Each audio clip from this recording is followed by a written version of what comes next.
Hey everyone, John Henry here from School of Trade, and today we're going to be taking a look at a flag pattern here on the Russell. Now this is a very, very aggressive flag, and it's kind of difficult to see really just because it's so aggressive, but let me just draw this up here. You can see that nice little flag pattern. And there's the little flagpole there. Now, this type of aggressive pattern, normally you probably wouldn't hop on, but there's a couple factors in this one that I really, really like. Looking at the pattern itself, you can see right at the open here, we had this big, big rejection down, and then all of a sudden, they immediately reversed it. I've actually got to zoom out just to get the whole candle. They reversed the whole thing straight up. Now, this is a 5-minute candle. That happens, that takes a lot of pressure to get that kind of candle on a 5-minute chart. Now, along with that, we never actually broke below the lows there, and just a couple, just really good price action here to the long side. Now, this right here, this pullback is really just a flag pattern or some profit taking on that big rise higher, and you can see they're not done yet. They're already getting that burst up. So let's get that flag pattern drawn on there. Now, what we need to see is a close outside of this flag high. So we're going to get that flag on there really quick. And really what we're doing here is we just need to scrunch this up a little bit. And actually, if I do this, you can see it a little bit better. Now you can actually see the flag and how it looks quite a bit better doing it that way. Drawing up the fibs on this one, we're going to be looking for a couple different targets, one at the 50 and one at the 100. So let's draw from the top of the flag here, down to the bottom of the flag, and then back up to the top. And these are going to be our overall targets to the upside if we close outside here. So granted, we do have to wait until we close outside of this. And because of the aggressiveness of this, I'm going to wait for a little bit more confirmation and take it on a break above this candle here.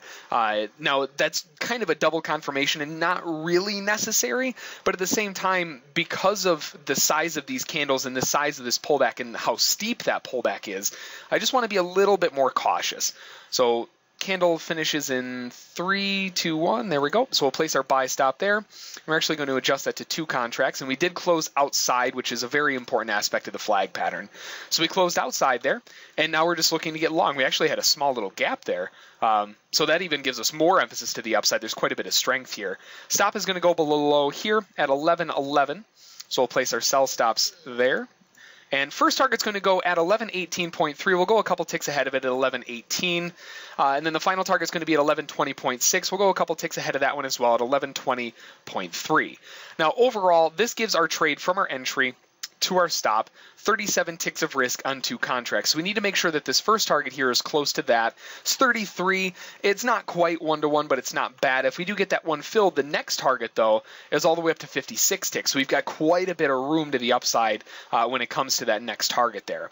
So we're triggered in long here at 1114.7. Stop is down here at 1111. First target at 1118, just a couple ticks ahead of that 50%. And the next target, just a couple ticks of the 100 at 1120.3. So those are going to be the areas that we're looking to take profit on. We're already getting that nice burst in there. I really like how, if we look at this candle here, we have this gap in price. As soon as that candle opened, that gives us a lot of strength to the upside. Now, typically when you have these types of gaps, price is going to have a natural inclination to come back and fill that gap before it actually rises higher. So it wouldn't surprise me a whole lot to see price come down first, fill this area, and then go higher up from there. The markets really don't like having gaps in them. Now, it might take, some gaps take days, weeks, months to fill. Other gaps will fill the very next candle. So we'll see what it wants to do, but it does look like it's catching a little bit of a drawdown. So not a big deal. Again, I'm expecting that gap to fill before we pop up higher there. Now, chances are this trade is going to take a little bit of time. This is, the Friday coming into a relatively big news, not news event, a big holiday coming in on Monday. We've got Memorial Day, so nobody is going to be trading on Monday. The markets are going to be closed. And a lot of times on Fridays, you get these early moves, and then the rest of the day is just dead. So what I'm looking to do is just hop in on that early move to the upside, and then we can hopefully just be a one and done today. And actually, looking at that, it actually did come down and fill that gap exactly to the tick. So 1113.7 is where it stopped and turned around, and now we're going higher.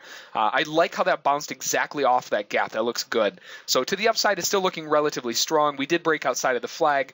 I'm just looking to the upside from here. So this is probably going to take a little bit of time. We'll be back in a little bit once we start nearing that first target, and we'll see how we end up on the trade. So we'll be back in a little bit. All right, we're back. We're coming into our first target here at 1118, and there we go, just got it filled. So now what we can do is we'll adjust our stop down to 1 contract, and we'll just bump that right to break even right there. Now, we've got that first target filled just ahead of that 50%. We have yet to test that 50%. A lot of times these areas are front run by a little bit. That's why I actually bump it forward 2, 3, 4 ticks or so, just to get us ahead of that curve. And you can see it went past us by a tick to get us that fill, and now it's starting to kind of teeter off a little bit here. So that's why we want to move our stop to break even, just in case it does reverse back from here. Worst case, you know, we're still in at break even. We got plenty of profit locked in. So that was the first target right there taken off. That was a 33 tick win, so we'll add that on there. And now we're at break even, so worst case, we're up $330. So already a really good day. And if you're only trading one contract, that might be all you need for a one and done today, especially on an early Friday. We're looking for a continuation move here up to the next target for 56 ticks. We'll see if we can get that move. But again, today is expected to be relatively slow. Coming into a Friday, if you've hit your goal already today, typically folks will just cut out for the day, call it a long weekend, and enjoy the Memorial Day weekend. So chances are, again, it's probably going to take 15, 20 minutes, maybe even an hour to get that next push up to 1120.3 for our targets. We'll be back in a little bit. Nice thing is about it, we'll be sitting there for so long, our order will be sitting there for so long that we're probably going to be pretty close to first in line. So we can look forward to getting filled hopefully quickly on that move up. But we'll be back in a little bit, and we'll see how we turn out. All right, we're back. We're moving into our final target here. Let me get rid of some of the stuff on the chart here. I locked my stop into 1116.1 just on this small little pullback right here and a move higher. I just want to protect this move. I don't want to give anything back on this one. We are getting closer, though, 1120.3. Again, we've been in this so long now that we're probably going to be pretty close to front in line here. We're at 10:05 when we first got in. We're already 10:35. We've been sitting here for about a half hour waiting for this order to fill. So we'll see if it can fill us pretty quickly here. We're getting really, really close. Again, I don't want to give any of this back, so I'm actually going to lock my stop in a little closer. And actually right there, right in front of the line, got taken out 1120.3. Let me cancel my stop really quick. So there we go. Filled that final target there at 56 ticks. Already took out 33 ticks. So just a gorgeous trade on this one. Nice flag pattern. And again, sometimes to see these patterns, you do have to kind of modify the chart a little bit and kind of scrunch it together and just so you can see it a little bit better. I know when you're first trying to learn flag patterns, it can be a little bit difficult to see them accurately. And what I found is if I zoom out far enough and kind of manipulate the chart just a little bit, I'm able to catch onto them a little bit faster. Once you get that trained eye, though, you really won't need to do that anymore. But just kind of a little tip for you guys. But that's going to be today's trade. Adding them all up, we got 56 ticks on one, 33 on the other, 89 ticks in total, $890. Really, really nice trade there on that flag pattern breakout on the Russell. So that's going to be the trade for today. If you have any questions about it, feel free to send an email to School of Trade. And don't forget to check out our trial at schooloftrade.com. Have a good one.